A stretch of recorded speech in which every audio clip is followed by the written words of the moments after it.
సువాసిని అని గౌరవించి విడుతున్నారంటే ఆయన ఉండబట్టి. లోకంలో ఇంకా ఎవరి వలన ఇన్ని సంభవించమమ్మా, ఒక్క భర్త వలన సంభవిస్తాయి. అందుకే కులకాంతలు ఉత్తములైనటువంటి స్త్రీలు భర్త గౌరవించి ప్రవర్తిస్తారమ్మా, శాస్త్రం ఎరిగిన వారు కనుక అన్నది అనసూయమ్మ. అటువంటి మహాపతివ్రతలైనటువంటి స్త్రీలు అనితర సాధ్యమైనటువంటి విషయములను సాధించడం మీకు ఈ భూమి మీద ఎక్కడా కనపడదు, భారతదేశంలోనే సంభవం. ఒక్కొక్క మహాపతివ్రత సూర్యాస్తమయాల్ని శాసించింది.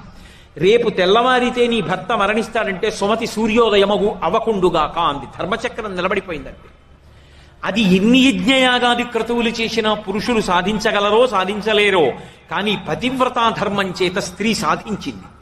అది ఈ జాతి గొప్పతనం.